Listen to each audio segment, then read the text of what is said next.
Ndabasuje kandi mbifurije ibihe byiza. Nyine nitwa Kimana Ernest, yo ni Aho TV. Reka dore ku makuru ari kuvuga ku kinyamakuru cyitwa Rwanda Tribune, aho bavuga ko Major Niragire Landry ndetse na Capitaine Ndiziwe Pascal bo mu ngabo z'u Burundi biciye mu gitero M23 yabagabweho. Abasirikare bari ku rwego rw'abofisiye bo mu ngabo z'u Burundi baguye mu gico cyatezwe na M23 mu gace ka Minova werekeza Isake. Isoko ya Rwanda Tribune dukesha aya makuru iri mu gace ka Sake yemeza ko aya makuru asobanura ko ingabo z'u Burundi zisanzwe zifite ibirindiro bikomeye mu gace ka Minova, ngo hari imodoka y'abasirikare yavaga Minova yerekeza Isake guhura n'ubuyobozi bwa SADC kuri uyu wa gatanu baga mu gice cyatezwe n'inyeshyamba za M23.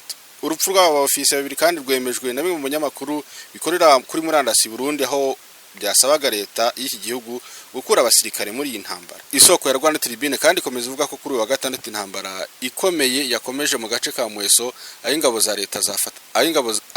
za leta nabo bafatanyije bagafata icyemezo cyo gusubira inyuma nk'uko byemejwe na Leta Colonel Njike Kayiko mu butumwa yanyujije kuri Twitter. Abasesenguzi mu bya politiki bavuga ko iminsi iri imbere ishobora kumena amaraso menshi ku mpamvu zihanganye ndetse n'iyi ntambara ikaba ishobora kwaguka mu karere.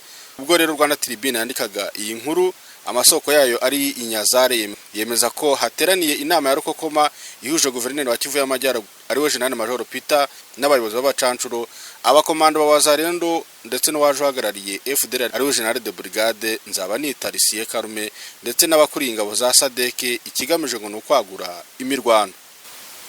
Tukiri muri uyu mutwe wa 23 nuko yamaze gufunga umuhanda uva Goma ujya i Bukavu. Mu mirwano ikaze hagati y'umutwe wa 23 n'ingabo za FARDC mu gace ka Ishasha ugana ku musozi muremure, mu mutwe wa 23 wafunze umuhanda uva Goma ugana Bukavu. Abatuye mu mujyi wa Goma mu buryo basigaranye bwo kuba bagira Bukavu ni mu kirere cyangwa inzira y'amazi. Ibi byuko M23 yafunze uyu muhanda bibaye nyuma y'imirwano yabaye hagati y'ingabo za FARDC nabo bafatanyije aribo Wazalendo mu gace ka Mweso. Isoko nyamukuru ya Rwanda Tribune ivuga ko inyeshyamba za M23 zakomeje kwigarurira umujyi wa Mweso. Ni umujyi uherereye mu birometero 100 mu majyaruguru ya Goma muri Masisi, na akarere gafite icyo kavuze mu rwego rw'ubukungu ndetse n'igisirikare. Umutwe wa M23 uri kugenzura axe ya Kashunga Karembe ugana Warikare, axe ya Kicanga muri Masisi ariko na axe ya Kicuru muri Rucuru. Andi makuru avuga ko Wazalendo yakoze umwiherero wo gufata ingamba zo gukomeza gutera M23 mu duce yigaruriye. Reka dusoreze ku nkuru y'akababara hano mu gihugu cy'u Rwanda, nuko Pasteur Ezra Mpyisi yamaze kwitaba Imana. Pasteur Ezra Mpyisi yitabye Imana kuri wa gatandatu tariki ya 27 Mutarama 2024 afite imyaka 102 y'amavuko.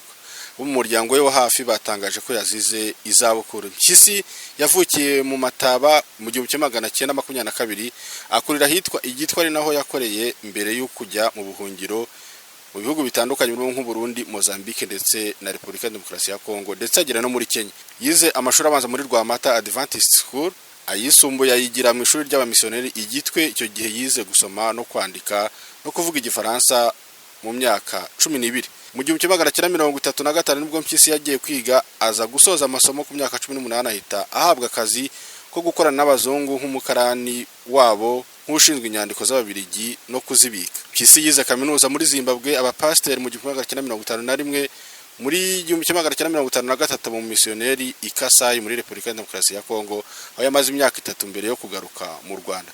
Yagiye hanze nyuma yo guhura n'abamisiyoneri bo muri Amerika na Afrika y'Epfo ndetse anigisha mu bice bitandukanye by'icyaro yamamaza ubutumwa bwiza. Nyuma yo gusoza amasomo yakoze mu biro by'abazungu, akigisha uko bamubwiye yarenzaho ibye, agakubitwa ibiboko 8. Yigeze kubwira igihe ati, muri Zimbabwe nagiye ndi impunzi ndangije njya mu mahanga, narangije mu 1964, nagarutse mu Rwanda ejo bundi mu 1997.